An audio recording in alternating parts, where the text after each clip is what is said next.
Hiya. Hiya. Good to see you. Good to see you. Hi.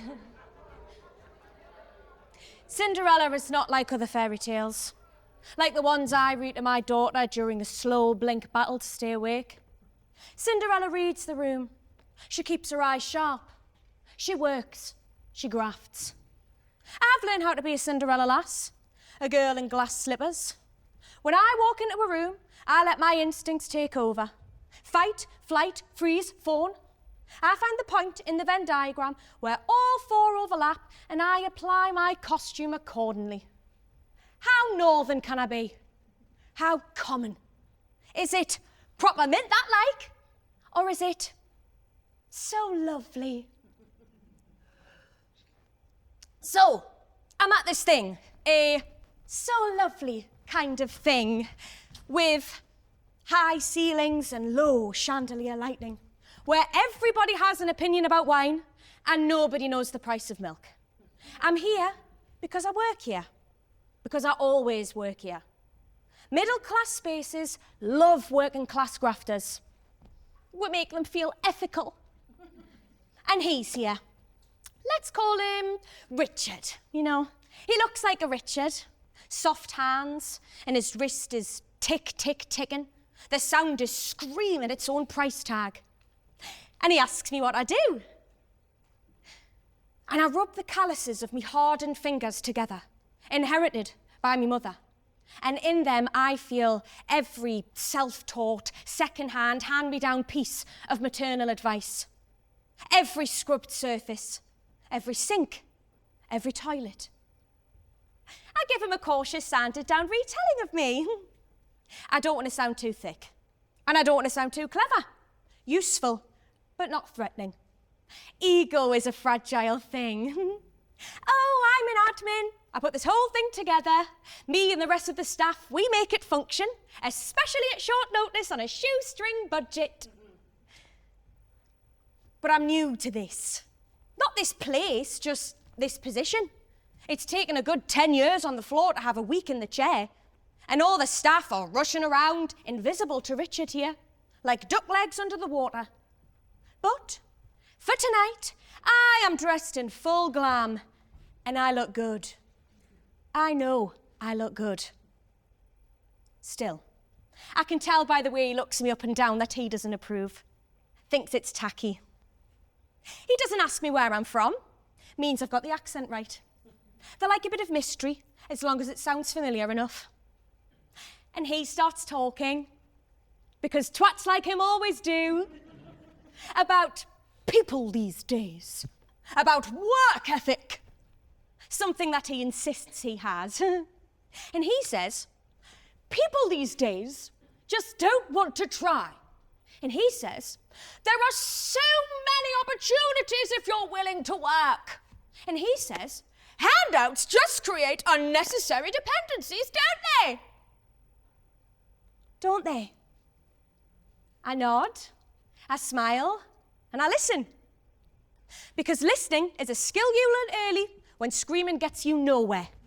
And my mum always said, pick your battles. Hardest lesson I ever learnt in school was to pick me battles. The teachers were always going off at us for being too gobby. Sit down, shut up, do your work. Oh, Mr. Cox was the worst for it. He'd pick on you for the smallest of things and blame things on you that wasn't even your fault. Oh, I couldn't wait to get out of there. And then, in the final term, I confirmed my place at a summer school at a Russell Group uni. The future looked bright. For a bit. And then, I saw Mr. Cox being an absolute twat, and I'd had a bloody enough. He was going in at this young'un and accusing him of stealing glue sticks. Glue sticks, for fuck's sake! Dirty little thief, he said, going all red in the face. Hey, there's no need for that, I said. Stay out of it, Ava. Silly bint, he spits. Here, man, you bellend, you absolute wanker! Who the fuck do you think you talking to me like that? And I didn't stop there. When the head teacher came in, I said, you know what, right? Mr. Cox, he's just an arsehole. He's a piece of shit. Do you know what, actually? Mr. Cox is a fucking cunt. I lost my place on the summer school. But they found the glue sticks at the back of the cupboard. Pick your battles. So, in this room, with Richard, I keep a little quieter.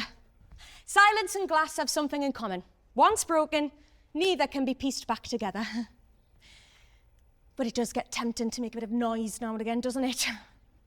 And Richard here tells me about a building project he owns, not works on, and how the lads that work for him are rough like sandpaper, and he finds their voices grating. He said that you can tell by the way that they talk that they're uneducated. Never stood a chance, really.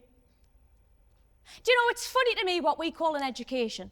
Because I reckon what those lads have experienced is far more comprehensive than remembering each of Henry VIII's wives' removal techniques. I got a prenatal education from the ultimate maker, with a body of aches, the beauty of the bloodshed, the gory glory of the red as my mam carried me in complete agony. Still at work, 4 hours in, counting down the seconds till maternity can begin. Minimum wage saving, knees buckle, body caving. Waiting for an ambulance, but no one can drive her. And through gritted teeth, she says, "Girl, we're survivors." A fight, a gasp, a cry as we part, right at the moment where the end meets the start. I learned, observed. Every day, I learned. But that means nothing. Apparently, I too am uneducated. He changes tack.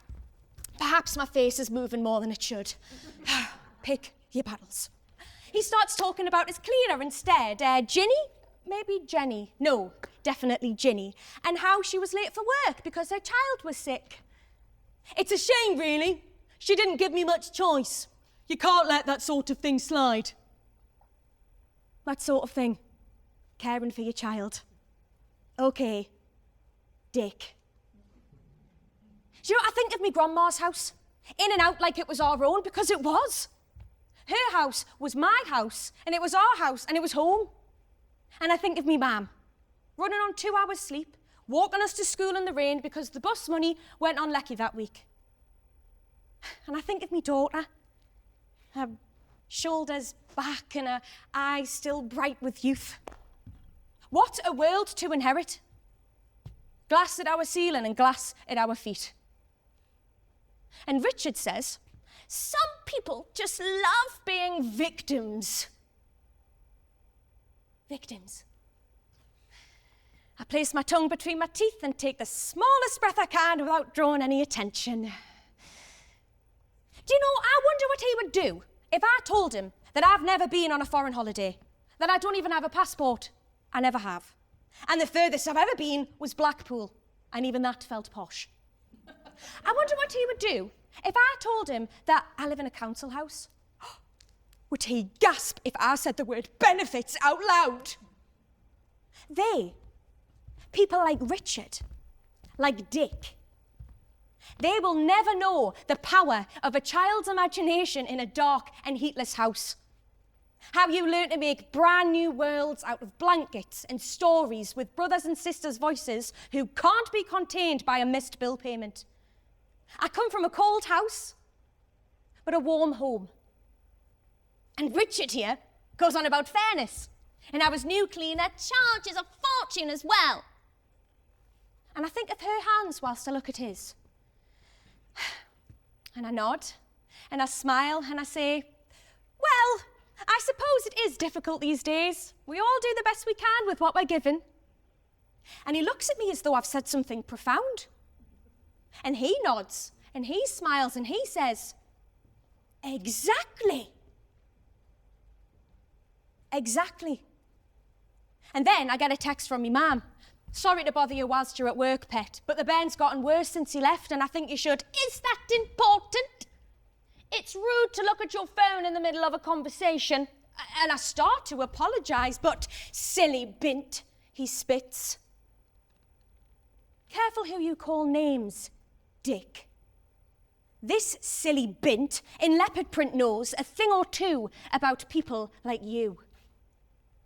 I can't expect my little girl to smash that ceiling if I've not made a big old crack in it first.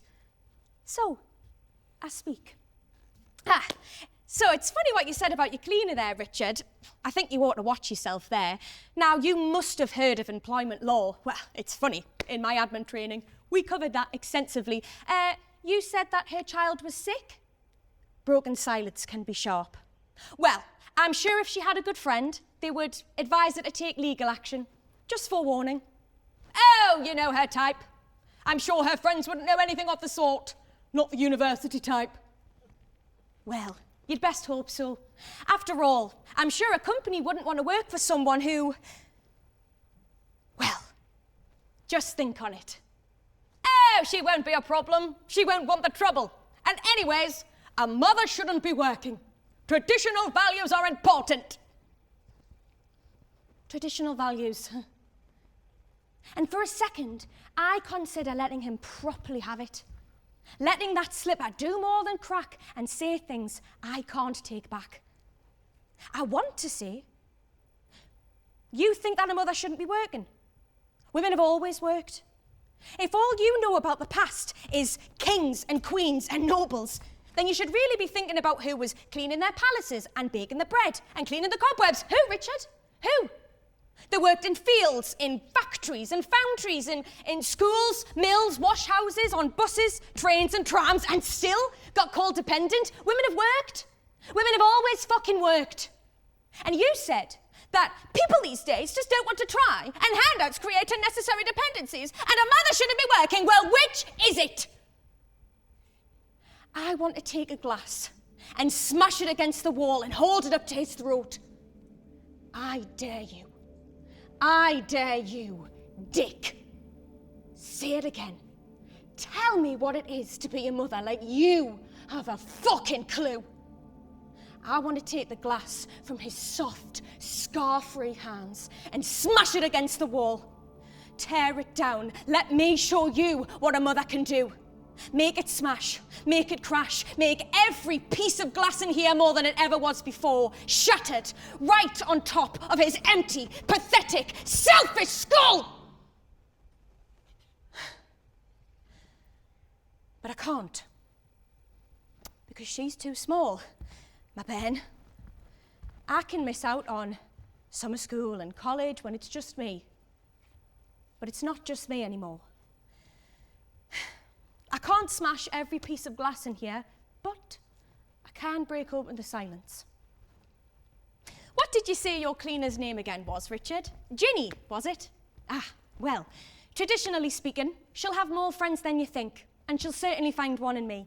And I think you should look up on employment law, and I'll talk to you later. Cinderella never stayed past midnight. That's more than enough for tonight. The rest can be an email in the morning. It's time to leave. Head high, slippers mostly intact. Us Cinderella lasses, we've learned how to walk on glass without making a sound. And as my mum said on the day I was born, we are survivors. R-E-S-P-C-T